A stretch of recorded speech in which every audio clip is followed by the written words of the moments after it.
Are health systems prepared for the challenges of the future? Future-proofing healthcare aims to help health systems evolve, ensuring sustainable, resilient systems. For this to be possible, healthcare of the future must be based on data. In this context, the initiative brings together health experts from around the world to share data, evidence, and learnings based on lessons from the past and analyze future needs. As part of future-proofing healthcare, the Personalized Health Index was created. Personalized healthcare can be understood as data-driven healthcare, which has the potential to improve patient outcomes and support the sustainability of health systems. The Index is a public policy tool that helps decision-makers and the healthcare community inform the solutions that drive the evolution of systems towards data-driven healthcare. This tool assesses the current state of health systems, measuring their progress toward a personalized and digital future, and fosters collaboration among countries to learn from each other. The Index is available in Europe and Asia, and more recently in Latin America. In the region, the Index considers real-world evidence from the health systems in 10 countries. And it shows wide disparities between countries, specifically in terms of health services and public policy. However, the region performs better in the area of personalized technologies. Beyond the regional results, the Index revealed areas in which each country is excelling and those that need improvements. With this arsenal of data, we not only have a clear picture of the current context, we also have a basis for measuring progress toward resilient and future-proofed health systems.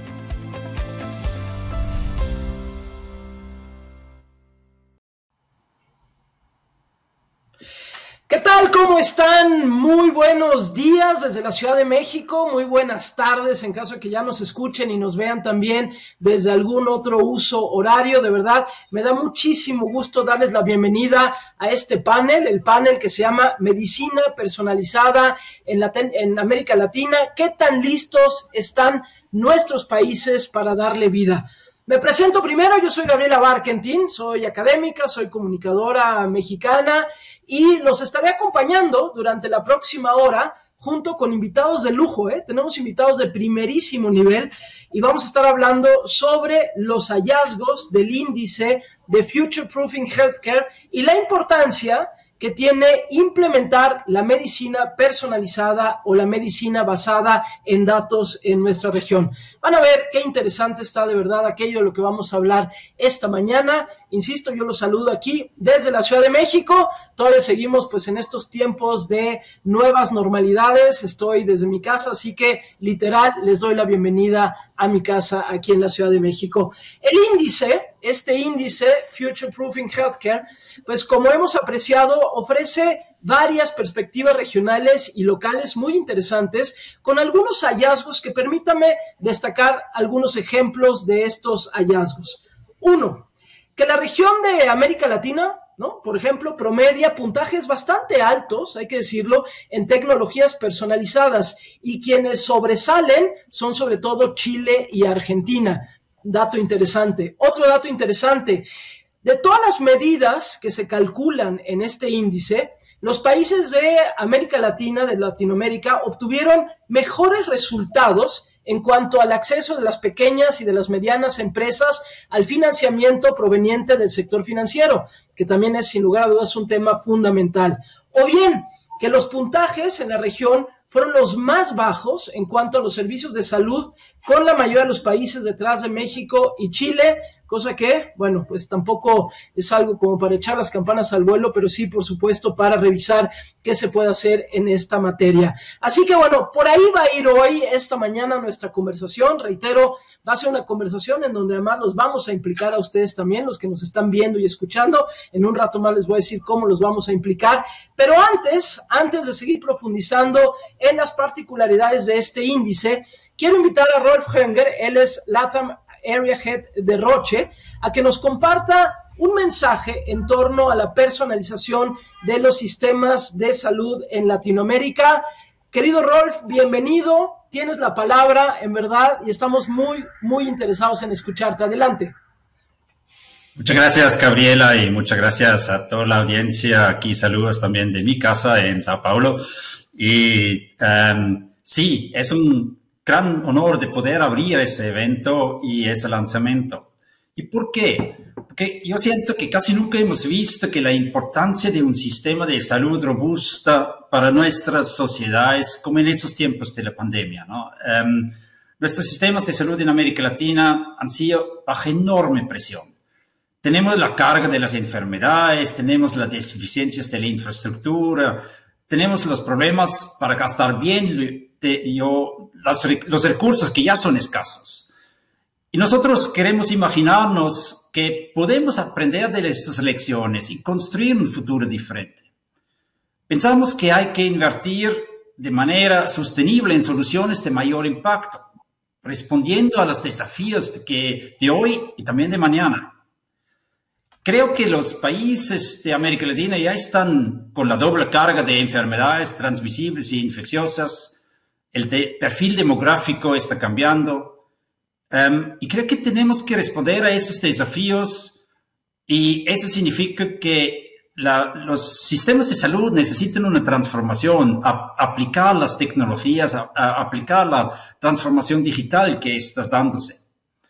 Necesitamos por eso contar con datos de calidad, con la infraestructura adecuada para también usar esos datos. Las decisiones tienen que ser basadas en data, en facts. Data que nos permite un uso eficiente de los recursos, invirtiendo en las innovaciones que al final brinden ese mayor beneficio para la población.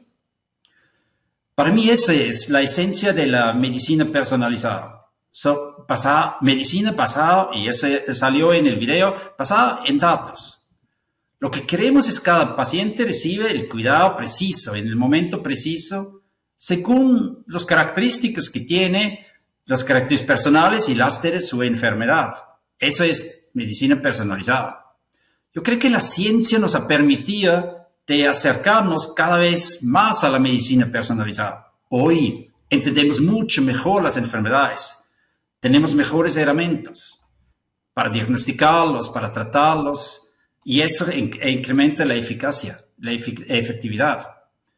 Lo que probablemente nos falta ahora son cerrar esas brechas que existen y nos hacen que no podemos usar la medicina personalizada en la mejor forma. ¿Cómo creamos esas tecnologías que realmente están aplicadas y crean nuevas oportunidades para la sustentabilidad, para el sistema, pero también para los pacientes? Yo creo que la sostenibilidad se dirige por el tema que podemos dirigir tratamientos para el gasto está justamente con lo que es más efectivo. Yo veo que un largo camino enfrente de nosotros en América Latina. Pero para poder recorrerlo, yo creo que tenemos que entender dónde estamos hoy y después hacia dónde vamos. Y ese es para mí ese índice de medicina personalizada, que es el índice que nos da una visión clara, objetivo, con toda la metodología, cuán preparados estamos en nuestros sistemas para que realmente podemos decidir ir a esa medicina personalizada. Y también aprender de cómo podemos acelerar el proceso. Yo creo que cambiar algo que no se mide es muy difícil. Con eso, el índice es como una línea de base. Y juntos, con todos los actores en el sistema de salud, podemos pensar en trabajar, en aprender de los países que están más avanzados. Por ejemplo, los países más avanzados probablemente aprenden de esto, dónde tienen que enfocarse para continuar su crecimiento. Y otros pueden aprender de las buenas experiencias que ya existen. Nosotros como Roche estamos comprometidos a continuar este camino de colaboraciones de público-privado. Y creo que esa va a ser realidad, que ese sueño de la medicina personal, del mejor uso de los recursos, eso va a dar sus beneficios. Para eso estamos lanzando ese índice y vemos eso como el primer paso para medir, para saber dónde estamos y a dónde tenemos que ir. Muchas gracias. No, gracias a ti, Rolf. Muchísimas gracias, Rolf, que ya saben, es el LATAM Area Head de Roche. Gracias por tus palabras y me parece más fundamental lo que estás diciendo. Es decir, lo que no podemos medir no lo podemos mejorar. Eso queda clarísimo. Lo que no medimos no lo podemos mejorar. Si no tenemos la información, no podemos ir más allá. Tal vez podemos tener intuiciones, pero no podemos tener realmente estrategias de desarrollo en el camino en el que nos encontramos, y por eso me parece fundamental lo que pones y sobre todo también esta parte de los desafíos que señalas. Muchísimas gracias. Y antes de dar paso a la discusión, al panel que tenemos esta mañana, quiero decirles a todos ustedes, los que nos están escuchando, los que nos están viendo de diferentes lugares, que también queremos que ustedes formen parte de esta conversación. Por eso, a lo largo de toda la sesión y desde ahorita les digo, los invito a que nos envíen sus preguntas a través del chat. Ya pueden ahí ver ahí el chat, lo conocen muy bien. Nos pueden enviar las preguntas a través del chat y me las harán llegar a mí también y yo las estaré compartiendo con nuestros panelistas. Y también les voy a pedir que en algún momento dado compartan su punto de vista sobre algunos temas a través de unas encuestas, unos sondeos que les vamos a ir poniendo y que ustedes van a poder contestar desde donde se encuentran, para que esto sea ahora sí que de ida y vuelta y por lo tanto también podamos literal tener una conversación. Así que más adelante van a empezar a ver cuáles son estas encuestas que les voy a poner. Y bueno, pues ahora sí estamos listos para dar inicio a nuestro panel del día de hoy, para el que contamos con la presencia de importantes referentes que nos van a ayudar a recorrer esta conversación. Los voy a presentar, les voy a pedir que nada más ahora sí que levanten la mano y saluden cuando los nombro, y ya después pues les iré dando la palabra a cada uno de ellos. Está con nosotros Bogi Eliassen, director de salud del Instituto de Estudios de Futuros de Copenhague. ¿Cómo estás? Qué gusto saludarte. Está con nosotros la doctora María Clara Horsburg, ella es directora médica de Roche Centroamérica. Muy buenos días. Está con nosotros el doctor Rubén Humberto Torres de la Universidad y Salud de Buenos Aires y anterior superintendente de servicios de salud en Argentina. Muy buenos días. Está con nosotros el doctor Emilio Santelices Cuevas. Él es médico cirujano y anterior asesor del gabinete del Ministerio de Salud en Chile. También muy buenos días, por supuesto. Y está con nosotros Marta Herrera Olaya. Ella es directora ejecutiva de la Fundación Colombiana de Enfermedades Huérfanas. Gracias a Marta supe qué son las enfermedades huérfanas, porque la verdad es que yo ni siquiera tenía idea que de este concepto, así que también muchísimas gracias. Todos estamos aprendiendo de esto, de lo que estamos hablando el día de hoy. Arranquemos la conversación y voy primero contigo, Bogi, y te pregunto tal cual para que arranquemos, ¿cuál es la importancia que planteas tú para fortalecer los sistemas de salud, para fortalecerlos, y la importancia de fortalecer estos sistemas de salud desde el punto de vista de la medicina de datos, considerando la preparación para el futuro y también, por supuesto, las posibles nuevas crisis sanitarias, un poco como las que hemos estado viviendo en estos últimos meses? Adelante, por favor. Muchas gracias. Sí, como Rolf también mencionó, es muy importante saber dónde queremos ir, pero necesitamos saber dónde estamos antes. ¿Y qué es que queremos? Ahora hemos aprendido, y el índice ya tiene como 4 años desde que empezamos a trabajar con ese concepto. ¿Y qué es la meta? ¿Qué es que queremos con nuestros servicios de salud? Así simplemente es la mejor calidad y bienestar a lo largo de la vida para nuestros inhabitantes. La pregunta ahí se pone, ¿cómo hacemos eso? ¿Cómo estamos estructurando los sistemas de salud ahora? Tiene una filosofía de 100, 200 años. Ya tenemos tecnología que puede mucho más. Y vamos a necesitar repensar cómo hacemos eso. Y ahí, como el Future Proven Healthcare, pensamos así bien, ok, los datos están aquí para mucho más de lo que estamos usando. Claro que vamos a necesitar producir más datos, pero es de mover decisiones de percepción a realidad, ¿no? Es hacer accesibles los datos y los insights, que es más fácil para más personas entender qué es que pasa aquí, porque es muy difícil entrar en estadística hoy día. Y es también construir una amplia coalición para el cambio, porque vamos a necesitar trabajar juntos. Y también hacer posible el liderazgo para el cambio. Y eso necesita ser basado en datos y en evidencia. La política, no solamente en América Latina, pero la mayoría del mundo está basada en consensos políticos, no necesariamente en quiénes estamos y podemos ver en los datos. Entonces, ahí también es ir más allá de la política de partidos y más ir a aspiración, qué es que queremos lograr, por ejemplo, para 2030 o 2040, y trabajar juntos con esto. Pero eso no se puede hacer sin datos, sin tener un consenso encima de algo factible en esta forma. Y solamente para mencionar algunos tópicos que vamos a trabajar con los próximos años, porque la tecnología ya está en nuestras manos.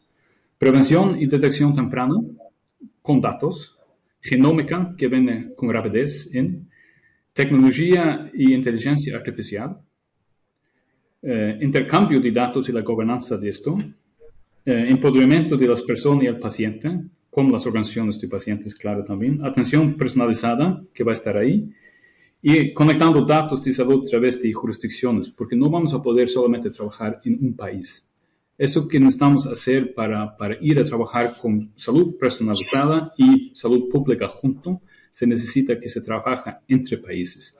Y que queremos lograr con el índice es mostrar best practices, dónde funciona, aprender, usar insights en cada país, pero también mirar qué no deberemos hacer en estas formas.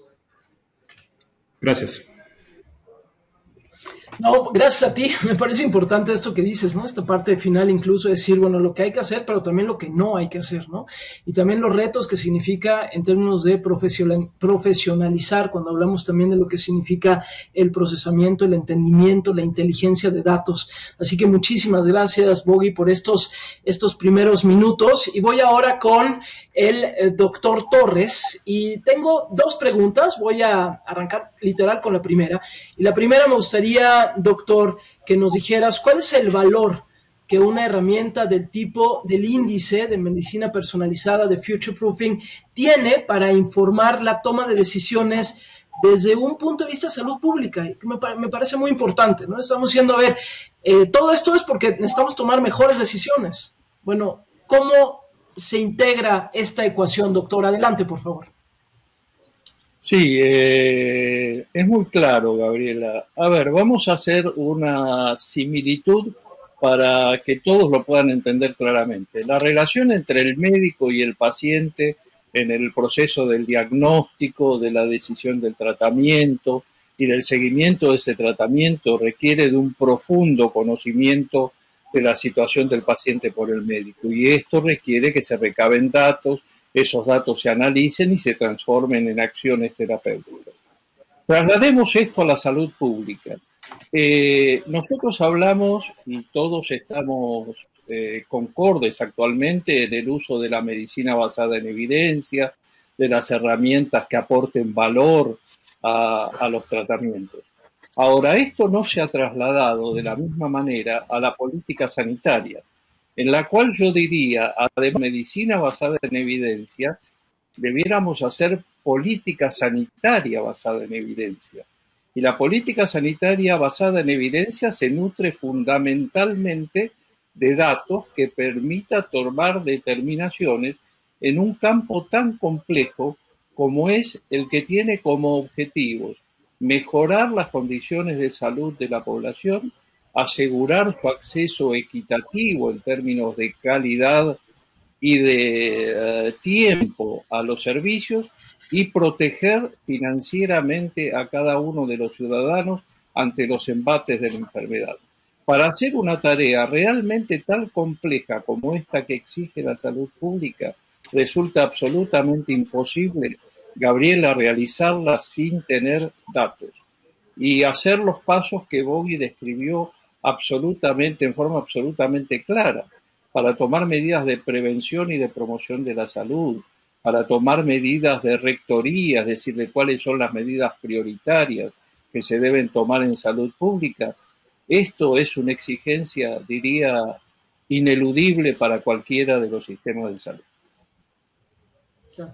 Yo confieso, doctor, que mientras te escucho y también mientras escuchaba a Bogi, desde mi desconocimiento, yo digo, es que me parece increíble que no se esté haciendo ya, pues, ¿no? Es decir, es increíble que no se tenga o que no se esté haciendo de una manera más generalizada, porque uno casi pensaría que el sentido común te lleva a decir, entre más datos tengas, puedes tomar mejores decisiones, ¿no? Pero bueno, pareciera que estamos llegando, digamos, desfasados también en tiempo en esto, en América Latina. Y otra pregunta, doctor, ¿cuáles serían algunas de las maneras en que un creador, un diseñador de políticas públicas podría aplicar a su trabajo la información y las perspectivas que obtiene de este índice del que estamos hablando el día de hoy, doctor Torres? Bueno, enormes, enormes, desde todo punto de vista, desde el punto de vista macro, en la necesidad que nuestros países, como muy bien tú has mencionado y el índice lo refleja, los países de la región tienen avances importantes en su sistema. Chocamos en la mayoría de ellos con un inconveniente, en especial en aquellos que son federales dentro de nuestra congregación americana. Que es la falta de conversación, por decirlo de alguna manera, y de consolidación de los datos en una fuente única. Esta es una medida que desde el punto de vista de la Rectoría de los Sistemas de Salud resulta imprescindible para el manejo de esta situación. Esto desde el punto de vista macro, pero cuidado que desde el punto de vista meso y desde el punto de vista micro también hay decisiones muy importantes a ser tomadas. A ver, desde el punto de vista meso, voy a dar ejemplos. En el caso del cáncer de mama, la región ha avanzado notablemente en la mejoría de los resultados de la mortalidad a 5 años. Esos resultados muchas veces son muy desiguales dentro de nuestros países. Y básicamente esto se basa en la falta de que se tomen medidas de prevención y de promoción de la salud adecuadas en base a los datos para permitir que todas las personas accedan equitativamente al tratamiento. Un estudio muy reciente en este tema muestra que en algunos países, en algún sector, en el sector público, las pacientes llegan en más del 35% de los casos en estadios muy avanzados al diagnóstico de cáncer de mama, mientras que en otros sectores llega a menos de la mitad de esas personas. Y esto es gravísimo para una sociedad civilizada, en la medida en que esto se traduce en mortalidad, dado que para el primer grupo la mortalidad es del 25% a los 5 años y para el segundo grupo la mortalidad es del 85% a los 5 años. Esto habla de la necesidad urgente de consolidar esos datos para tomar las medidas adecuadas. Y no voy a avanzar en el tercer aspecto, que es en el aspecto micro, que es en el aspecto de la toma de decisiones clínicas individuales de cada uno de los médicos frente a su paciente, porque los colegas seguramente lo van a hacer mejor que yo. Claro. Pero qué contundencia de esto que nos estás diciendo, la verdad, qué contundencia de datos y lo que significa tenerlos, no tenerlos, aplicarlos, no aplicarlos. Gracias, doctor Torres. Les recuerdo a todos los que nos están viendo y escuchando que pueden enviar sus preguntas en un rato más, una vez que terminemos una primera ronda y terminemos también la encuesta que les voy a poner un poquito más adelante. Vamos, por supuesto, también a pasarles sus preguntas a nuestros ponentes. Voy ahora con la doctora María Clara Horsburg. Y María Clara, te voy a hacer también una pregunta, ¿no? Digo, tú has trabajado en el campo de la medicina personalizada durante ya casi 10 años aquí en América Latina y me gustaría si pudieras compartirnos más sobre cómo este enfoque de la atención médica tiene el potencial de mejorar la vida de los pacientes. Ya hemos escuchado algunas cosas y nos gustaría, por supuesto, tu muy informada perspectiva. Adelante, doctora. Buenos días, muchas gracias, Gabriela. Y voy a arrancar en realidad por un concepto que acaba de formular el doctor Torres, porque hay veces cuando hablamos de medicina personalizada que queda ahí como en una entidad abstracta o que distintas publicaciones o personas se refieren a cosas distintas. Entonces me gustaría aclarar, porque yo soy médica, al igual que los doctores, que los médicos siempre hemos intentado personalizar el cuidado de los pacientes. No es que ahora lo vamos a personalizar y antes no. Lo que ha cambiado en realidad es la cantidad de información, como explicaba el doctor, con la que contamos a la hora de hacer un diagnóstico y de indicar un tratamiento. Antes, bueno, siempre ha sido el examen físico, el interrogatorio, algunos análisis de laboratorio, algunos análisis de imágenes, pero ahora en realidad disponemos de mucha más información. Hoy con las historias clínicas electrónicas disponemos de información completa del paciente en cualquier momento. Hoy tenemos a través de esa tecnología utilizable con los smartwatches, con los teléfonos celulares, tenemos datos de salud continuos y en tiempo real. Hoy tenemos imágenes digitales, patología digital. Como se mencionó también, hoy podemos conocer la composición genómica de cualquier paciente y de cualquier tumor. Entonces, en realidad, lo que nos permite personalizar aún más es esa cantidad de información de la que disponemos. Y toda esta información en realidad nos permite un cuidado integral de la persona, ya no solo del paciente para diagnosticarlo y tratarlo, sino que nos permite un cuidado integral a lo largo de todo su camino, con intervenciones de prevención, sí cuando enferma, con un diagnóstico temprano y preciso. Hoy nos permite un plan de tratamiento individualizado y hoy toda esta tecnología también nos permite un seguimiento, un monitoreo, incluso a distancia y continuo, completo. Y es por eso que en el video se explicó muy claramente que para nosotros hoy la medicina personalizada es realmente una medicina basada en datos. Pero no son solo los datos en formato digital lo que ha avanzado, ha evolucionado y hoy tenemos mucho más, sino que también la tecnología y las técnicas para analizar los datos han avanzado mucho. Y acá entonces entra el Big Data.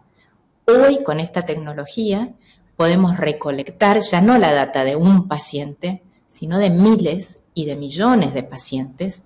Podemos analizarla y podemos hacer algo con esos datos.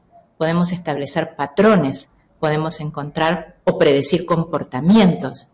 Y acá entonces es donde el beneficio de la medicina personalizada y de los datos adquieren una dimensión nueva, ya no solo para el paciente individual, sino para la sociedad, para los sistemas de salud. Hoy con estos datos y esta tecnología podemos, por ejemplo, hacer investigación y desarrollo de nuevas moléculas, de nuevos medicamentos, más rápido y con menor costo para poder transformar la vida de pacientes. Hoy las agencias reguladoras se están modernizando y están encontrando nuevas formas de evaluar los medicamentos para poder ponerlas a disposición de la población antes. Hoy también los pagadores, con todos estos datos, pueden negociar de formas nuevas los precios de los medicamentos para poder ponerlas a disposición de los pacientes y de los sistemas de salud. Y hoy, como ya explicaron, con todos estos datos se pueden diseñar sistemas de salud más sostenibles y resilientes, porque la toma de decisiones basadas en datos nos permite optimizar el uso de recursos en salud. Así que resumiendo, para nosotros medicina personalizada es medicina basada en datos y con beneficios no solo para el paciente individual, sino para el sistema de salud como un todo y la sociedad. Sí.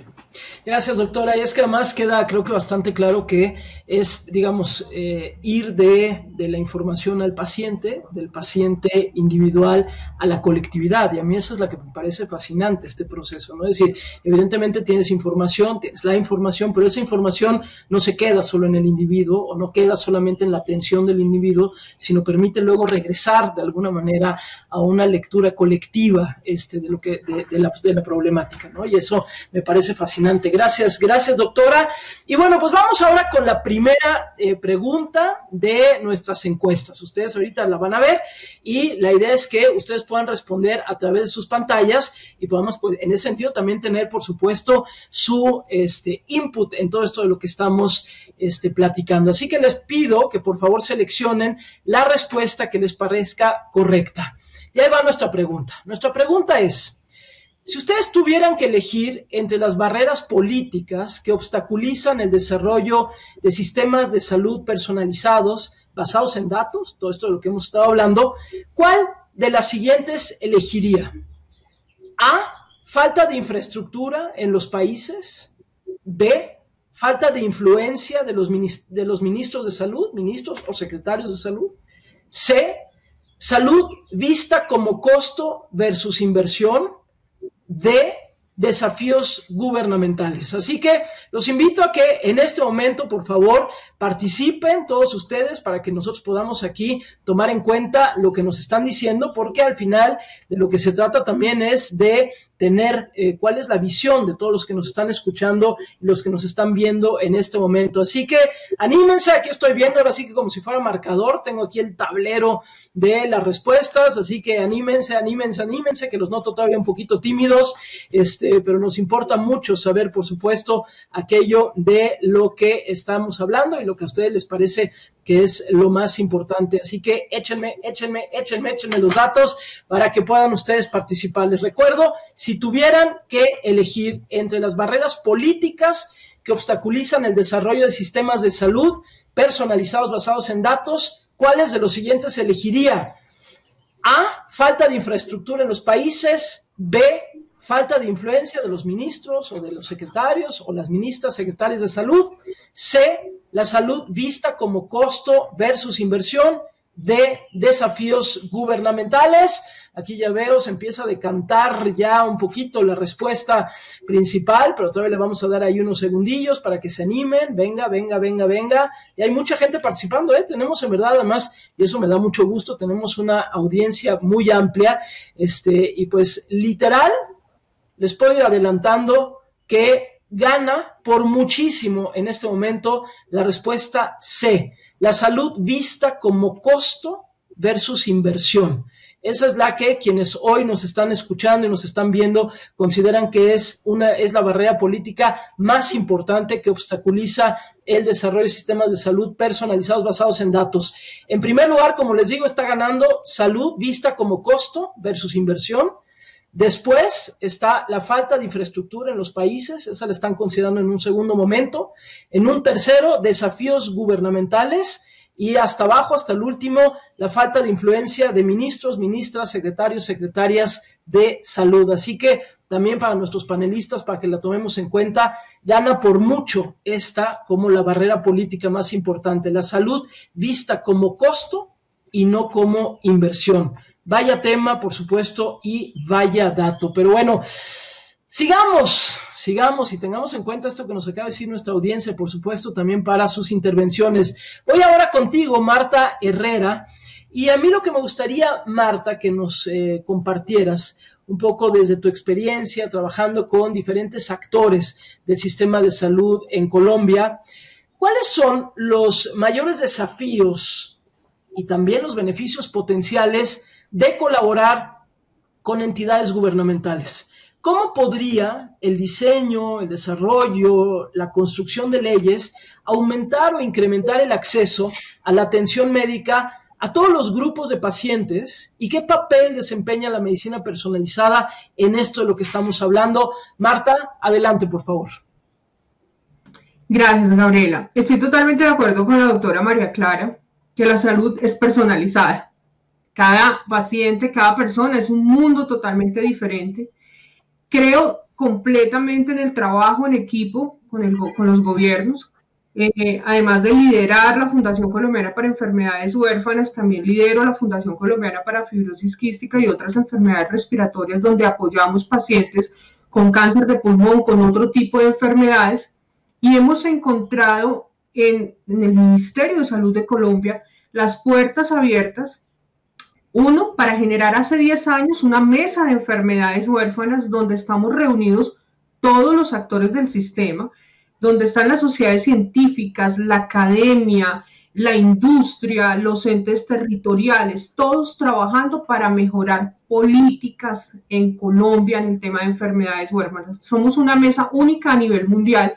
¿Y qué hemos logrado con esta mesa? Datos. Los datos son supremamente importantes para nosotros porque es lo que nos ha permitido generar políticas públicas, es lo que nos ha permitido hoy tener un registro nacional de enfermedades huérfanas. Todos los pacientes en Colombia se reportan en nuestro sistema. Con estos datos lo que se hace es eso. ¿Dónde deben estar los centros de referencia? ¿Cómo se maneja el país en el tema de enfermedades huérfanas? Creemos 100% en el tema de datos, creemos en el trabajo en equipo Incluso estamos también desde Fikiris creando el Grupo Colombiano de Trabajo en Cáncer de Pulmón, donde está todas las sociedades científicas, donde está el gobierno, donde está el IETS, donde está la cuenta de alto costo, para seguir generando data. Porque sabemos que si yo tengo los datos claros, voy a tener una mejor medicina, no solamente para algunos que tienen recursos, sino para todo el país. Colombia es una región totalmente quebrada, donde hay muchas familias que no pueden acceder, pero en la medida de que generemos esas alianzas, vamos a generar también algo muy importante, que son los hospitales hermanos. Entonces son esos hospitales de cuarto, quinto nivel que están ayudando a los hospitales de primero y segundo nivel para poder generar esa atención. Pero por eso es tan importante tener los datos. Yo tengo que saber dónde estamos, cómo trabajamos, y eso es lo que nosotros hacemos desde el Observatorio Interinstitucional para Enfermedades Huérfanas, donde estamos 12 de las organizaciones de enfermedades huérfanas, y es lo que también estamos trabajando en este momento con ULAPA, que es el movimiento latinoamericano de pacientes y de líderes para generar en Latinoamérica un movimiento, como decía el doctor Rubén, y lo que hemos visto en este año de trabajo en índice con estos sabios, porque para mí han sido, yo soy la voz de los pacientes, yo soy periodista, entonces no tengo nada que ver con estos lumbreras de médicos y he aprendido muchísimo, pero sí, siendo la voz de los pacientes, hemos logrado nosotros generar conciencia, generar la importancia, y yo sí te digo, en Colombia tenemos las puertas abiertas de nuestro Ministerio de Salud, tanto para la Mesa de Enfermedades Huérfanas como la Mesa de Enfermedades Crónicas. No es perfecto, pero llevamos un trabajo muy adelantado. Sí. Qué interesante, Marta, la verdad, y además cómo lo estás planteando, ¿no? Cómo estás relacionando, digamos, los diferentes niveles, por ejemplo, los diferentes niveles de atención y la toma de decisión a partir de los datos. Muchísimas gracias, Marta. Bueno, ustedes ya vieron por ahí también los resultados, insisto, otra vez, de la encuesta que tuvimos hace rato, y agradezco mucho, la verdad, una participación muy activa de todos, y se mantiene, pues sí, la salud vista como costo en lugar de como inversión, como uno de los principales obstáculos. Oigan, les recuerdo a todos, porque ya me están llegando por aquí algunas preguntas, pero les recuerdo a todos que la manera de activar, o sea, para que ustedes hagan la pregunta, lo que tienen que hacer es darle clic al signo de interrogación. Hay un signo de interrogación que está apareciendo ahí, o que aparece ahí en la pantalla, que está en la pantalla. Si ustedes le dan clic a ese signo de interrogación, ahí es donde pueden escribir las preguntas que ustedes quieran. Insisto, ya me llegaron algunas, que se las haré a nuestros ponentes en un ratito más, pero por si ustedes quieren también hacer una pregunta adicional. Voy ahora con el doctor Emilio Santelices, médico cirujano, había yo dicho hace rato, asesor del gabinete del Ministerio de Salud de Chile, pero también exministro de Salud, en realidad, de Chile. Así que voy contigo, doctor, y la pregunta tiene que ver con desafíos. Y voy directo, dice, ¿cuáles crees tú que son los principales desafíos que enfrentan los sistemas de salud actualmente para implementar y, en consecuencia, para verse beneficiados por el potencial de la medicina basada en datos? ¿No? Ya ahorita nos ponía nuestra propia audiencia algunos de los que ellos consideran como obstáculos, pero a ti te pregunto literal de los desafíos, y si consideras que hay convergencia entre el diagnóstico y los resultados del índice. Doctor, por favor, adelante. Sí, hola Gabriela, hola a todos. Gracias por esta invitación. Efectivamente, yo pienso que el principal desafío que tiene la región es instalar esta visión de que hoy no es posible el diseño y la planificación de políticas públicas, y usando la terminología de mi colega Rubén, implementar también las medidas meso y micro, si uno no tiene claramente definido que tenemos que construir organizaciones que se conducen desde los datos.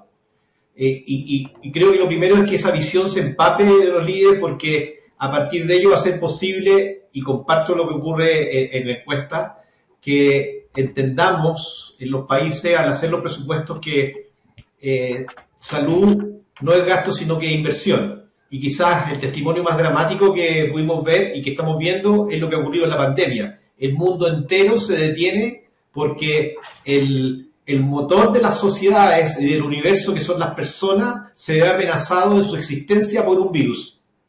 De tal modo que creo que esa lección debemos nosotros impregnarla en los líderes para que desde ese testimonio dramático que ha tenido el universo, nosotros seamos capaces de instalar esta visión del manejo de los datos. Y a partir de ello, entonces, las medidas subyacentes obvias. Uno, cómo invertimos en infraestructura.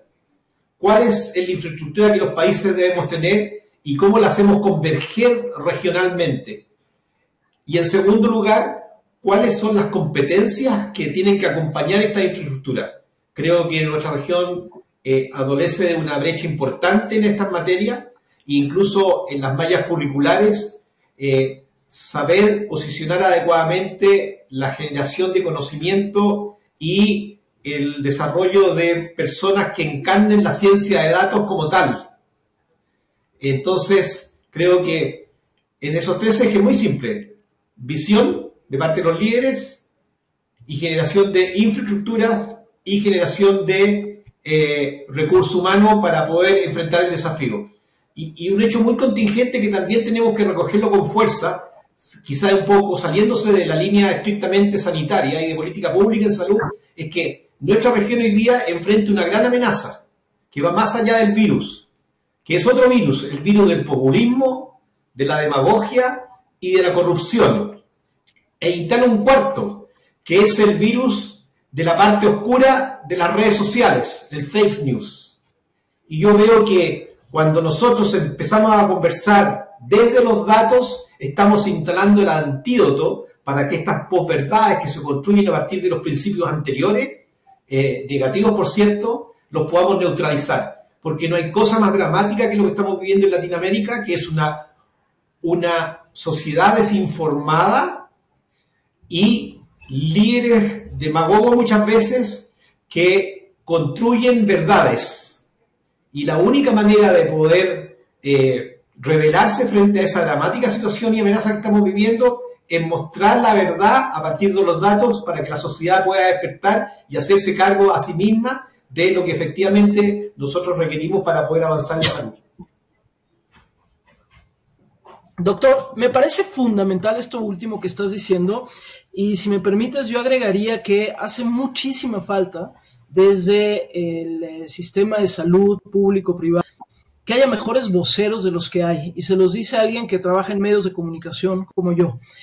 Ahora que fue, por ejemplo, ahora que empieza la pandemia y demás asuntos, costaba mucho trabajo justo en esto que dices, doctor, de combatir las noticias falsas, las fake news, combatir este mundo oscuro de pronto en las redes sociales que contribuye a la desinformación.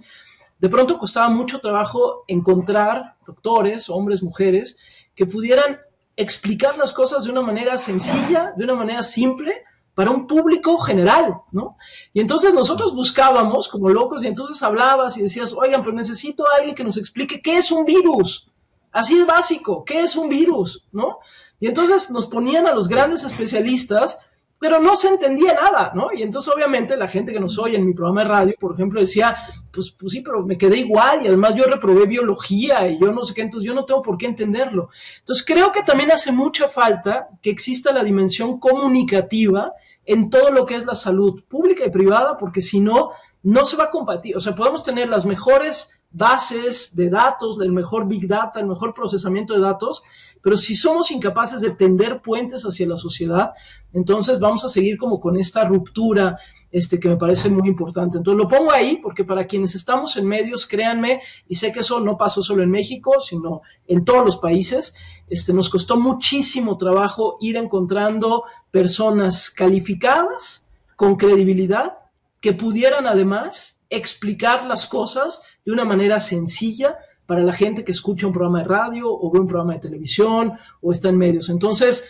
me parece un reto maravilloso y solo le agregaría, doctor, esta dimensión comunicativa también a esto que estamos planteando. Regreso contigo, María Clara, con la doctora María Clara Horsburgh, porque quisiera yo entrar un poquito, y ahorita ya voy a leer algunas preguntas, ya nos hicieron llegar algunas preguntas, ahorita las voy a leer, pero doctora, me gustaría que nos metiéramos un poquito también desde la perspectiva del sector privado.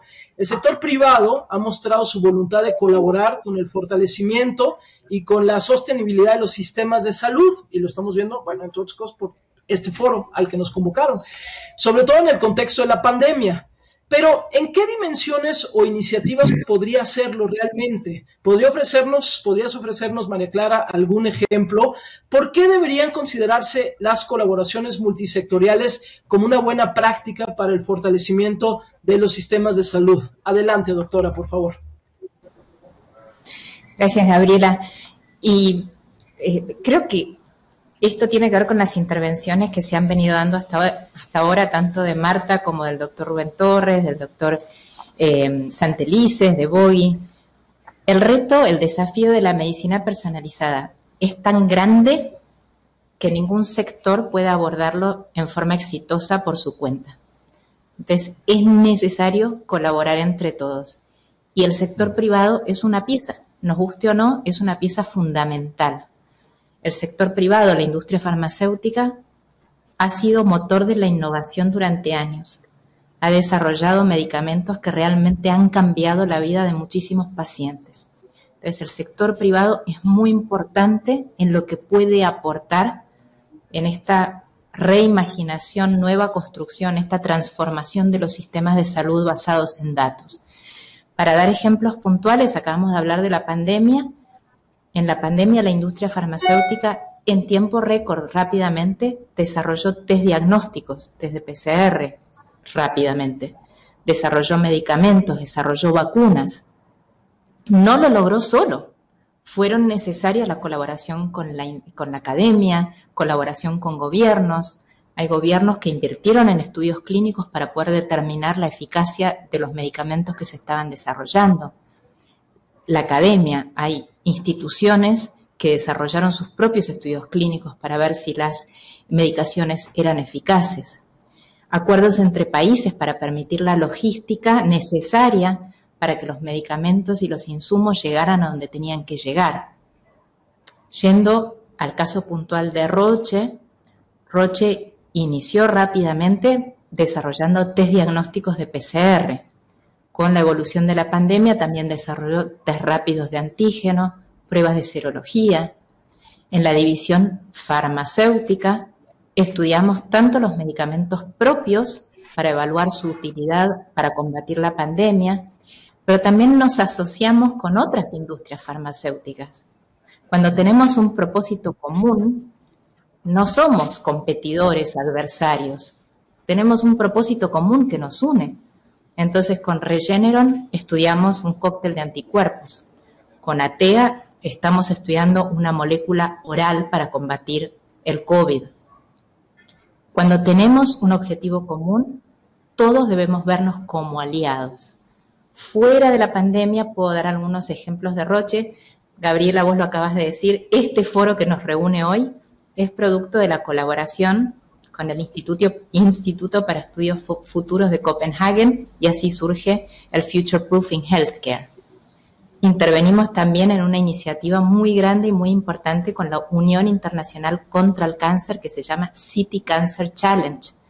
El City Cancer Challenge busca disponibilizar atención de calidad contra el cáncer con los recursos disponibles. Busca en realidad la colaboración entre todos los sectores de una ciudad para que los pacientes oncológicos accedan a atención de calidad.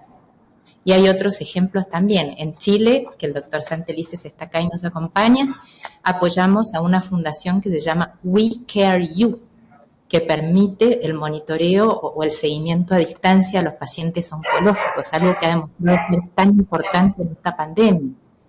En Perú, apoyamos un hub de innovación abierta que se llama Nódica. Entonces, realmente, la industria privada, además de ser motor de innovación, tiene esta capacidad de asociarse, de buscar colaborar con gobiernos, con otras industrias privadas, con academia, para avanzar en este camino y en esta ambición que es la medicina personalizada, la medicina basada en datos. Gracias, doctora. Interesantes, por supuesto, estos ejemplos que pones, y aprovecho que mencionaste el Instituto de Estudios de Futuros, porque voy a aprovechar este momentito para una pregunta, una de las varias preguntas que ya nos están llegando aquí a través de la plataforma. Les recuerdo que ahí en el signo de interrogación le dan clic y nos pueden mandar sus preguntas. Pero, Bogi, te aprovecho rápidamente. Nos llega aquí una pregunta que dice: En términos de actores, ¿cuáles tipos de stakeholders necesitamos educar y necesitamos involucrar en esta iniciativa para fomentar la medicina personalizada en Latinoamérica?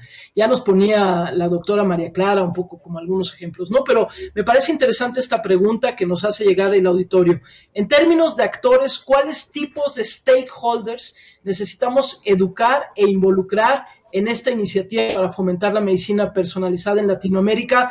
¿Qué nos dirías, Bogi, de todo el trabajo que han hecho ustedes? Sí, es como fue dicho antes, es una amplia conversación que se necesita, y no solamente es del sector clínico, o sector que hoy día es como el sector de salud. Si pensamos los últimos 100 años, ¿qué ha avanzado nuestra mejorada de la vida, así en promedio? Claro que la parte de salud es súper importante, pero también es agua limpia, son comida mejor, educación, mejores condiciones para trabajo, menos violencia, igual que falta mucho ahí, ¿no? Entonces, vamos a necesitar trabajar como un nuevo concepto, y eso tiene a ver con la pregunta de antes, de costo a inversión. Y la inversión también es prevenir que venga tanta carga de la enfermedad a los hospitales. Siempre vamos a tener enfermedades y necesitamos tener estas expertices que tenemos en los hospitales ahora, pero con mi experiencia, necesitamos reeducar una gran parte del sector de salud, sin duda, para trabajar más con datos, para trabajar más con la nueva biología como genómica. Eso es una parte. Otra parte es la administración política, para que entienda que no se trata solamente de reaccionar cuando ya hay enfermedad, pero reaccionar tan pronto posible que se puede. Y la idea, como has dicho antes para entender, la idea inicial como el índice fue porque si tú quieres entender con datos hoy día de OCDE, de PAO, de estos que son súper buenos, necesitas sentarte una semana, porque es súper complicado sentarse a poner eso junto. Y ese es el primer paso para simplificar un acceso a entender, como se dice, patterns de qué pasa en salud. Y solamente es un inicio. Queremos hacerlo mejor, así para el ciudadano, pero también para el profesional.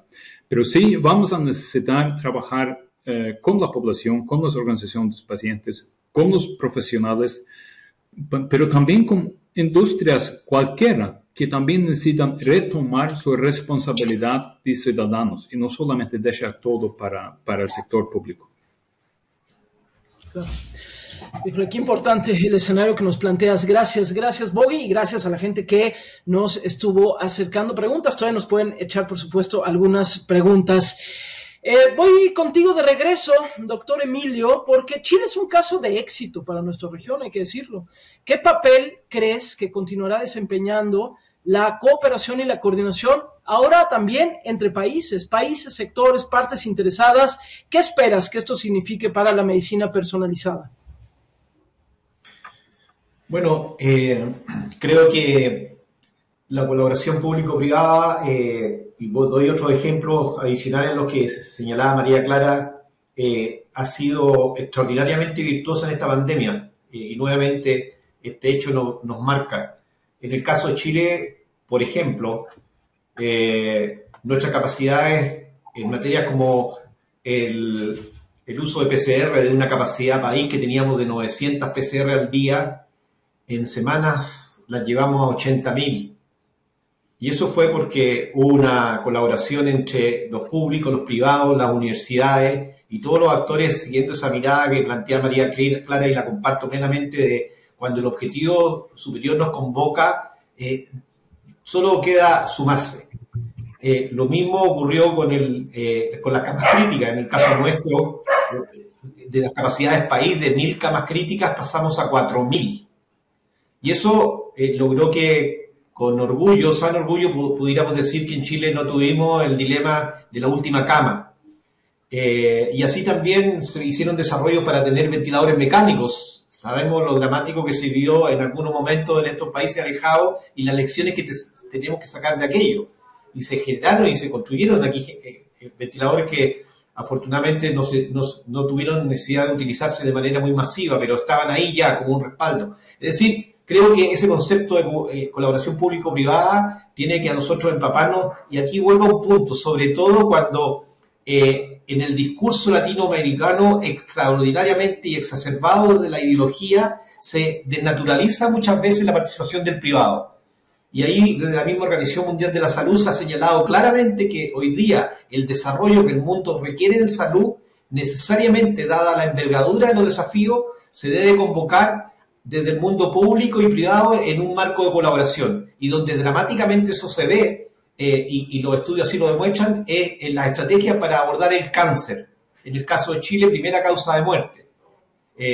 Entonces, creo que han sentado las bases, primero, para que ese concepto lo tengamos muy claro en la región. Y en segundo lugar, a propósito también de los datos, en esta colaboración, generar una organización regional para entender que en la medida que nosotros sepamos capaces de articular el desarrollo del conocimiento a partir del dato, vamos a poder construir de manera más homogénea políticas públicas e implementarlas en un ambiente de colaboración, porque también nos debió golpear desafortunadamente que hemos tenido frente a la misma pandemia que nos ha puesto a prueba en los sistemas de salud condiciones demasiado disímiles en la región, y eso entonces nos debe llevar a reflexionar cómo desde esas diferencias nosotros recogemos lecciones para que nunca más se dé esta situación y podamos abordarla de manera mucho más mancomunada desde lo público y privado, pero también regionalmente. Híjole, podríamos quedarnos platicando aquí. Bueno, yo que no soy especialista en el tema, me podría quedar platicando aquí con ustedes todavía todo el día, porque la verdad es que es interesantísimo, pero bueno, se nos acaba el tiempo, así es esto, y les pediría a todos como conclusión, muy rápido, en un minutito cada uno, por favor, que nos pudieran contestar la siguiente pregunta. Y la pregunta es, dado que la infraestructura de datos representa una fortaleza general para la región, ¿cuáles opinan cada uno de ustedes que sería el próximo paso clave para avanzar en la medicina personalizada en Latinoamérica? ¿Cuál sería el próximo paso clave? En un minutito, voy contigo, Bogi, por favor, y vamos cerrando ya. Adelante, Bogi. Sí, voy a ser un poco no tradicional en eso. Necesitamos una infraestructura digital mejor. Tenemos muchos elementos, muchos sueños, pero no alcanza a todos en América Latina. 1.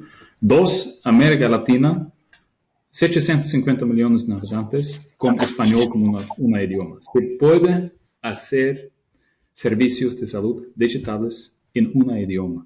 No todos los países necesitan ser el mismo. Hazlo junto y se puede avanzar súper rápido. Muy bien, muy bueno. Doctor Rubén Torres, por favor, adelante, un minuto.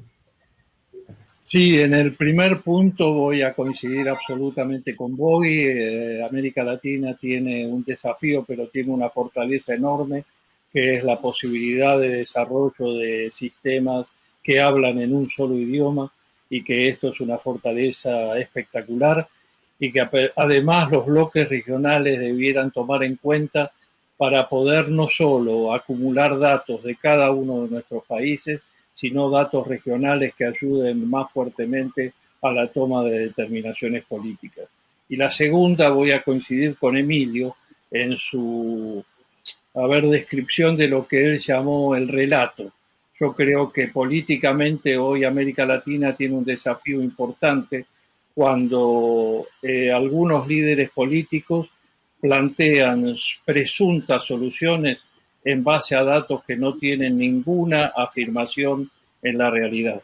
Y entonces es necesario profundizar en este tema, porque los sistemas de salud son sistemas de valores, y los valores en que ese sistema de salud se define se trasuntan en una política económica y en una prioridad para cada estado.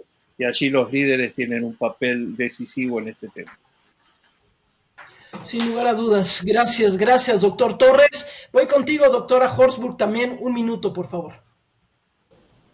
Gracias. Yo coincido con lo que dijeron todos hasta ahora. A mí me parece que lo primero que tenemos que hacer es iniciar las conversaciones relevantes. iniciar las conversaciones buscando lo que nos une y no lo que nos separa, teniendo claro que el foco de todos es los mejores resultados para el paciente y construir sistemas de salud sostenibles y resilientes usando datos. Entonces, abrir ese diálogo amplio entre todos, entre los gobiernos, el sector público, el sector privado, la academia y los pacientes. Siempre buscando eso que nos une, que es mucho más que lo que nos separa. Gracias, gracias, doctora. Doctor Emilio, por favor, Emilio Santelices, adelante. Mira con ustedes dos conceptos al cierre. Uno de ellos es la gobernanza de los datos. Ahí tenemos que construir una doctrina de cómo estos datos se logran llevar desde la comunidad en su conjunto para que sean autónomos, sean libres, sean democráticos y sean asequibles. Y en segundo lugar, hay una tríada que tenemos que entender que es absolutamente simbiótica: salud digital, datos y modelo de atención. Porque si el dato lo dejamos aislado y no entendemos que el dato nos va a conducir a cambiar el modelo y trasladarnos del paradigma del curar al cuidar poblaciones, el dato va a ser o un ente académico o va a ser nada más que una entelequia política. Cuando el dato conduce y moviliza a la organización para que cambie el modelo y para que nos organicemos en torno a poblaciones, va a dar el fruto que esperamos de él. Y esto asociado a la salud digital, que creo que hay que también incorporarla en esta tríada, porque nos va a permitir resolver dos temas hoy día insolubles en nuestro modelo de atención: la trazabilidad y el continuo de atención. Y es ahí, cuando capturamos el dato en un modelo digital, que el fortalecimiento de la medicina personalizada se va a acelerar mucho más. Muchísimas gracias, gracias, doctor. Y cerramos contigo, Marta, por favor. Marta Herrera, adelante. Bueno, yo creo que es supremamente importante que si nosotros mejoramos los sistemas de información para la toma de decisiones, vamos a lograr construir un modelo integral de salud, vamos a tener centros de atención integral, vamos a llegar a acuerdos innovadores y compras centralizadas en muchos tratamientos, vamos a generar inclusión, financiamiento y acceso a nuevas tecnologías y, lo más importante, vamos a generar confianza entre todos los actores y al final el paciente, que es el que debe ser el centro de todo, seremos los más felices porque vamos a poder tener acceso, pero no solamente acceso a algunas cosas, sino acceso a lo que en realidad va a mejorar nuestra calidad y cantidad de vida, no solo en Colombia, sino en Latinoamérica. Muchísimas gracias, Marta, y muchísimas gracias a todos por su claridad y por compartir con nosotros sus reflexiones. Ya lo escuchamos, nuestra región tiene el potencial para ser pionera en la atención médica personalizada y solo será posible, la verdad, si todos nos comprometemos a hacer nuestra parte para ayudar a los sistemas de salud a evolucionar para el futuro. Esto no es un trabajo de uno, es un trabajo de todos. A nuestra audiencia, gracias por acompañarnos, estuvieron muy activos, muy participativos, muchísimas gracias. Y les recordamos a todos que la conversación de Future Proofing sigue activa en redes sociales. No olviden compartirnos sus impresiones usando el hashtag FutureProofingLatam y compartiendo esta transmisión, que va a seguir disponible en el sitio web futureproofinghealthcare.com. Ahí por si la quieren también compartir. Así que yo soy Gabriela Barkentin y desde la Ciudad de México, gracias a nuestros ponentes, gracias a quienes convocaron, un abrazo fuerte y hasta la próxima. Muchísimas gracias. Muchas gracias. Gracias. Hasta luego.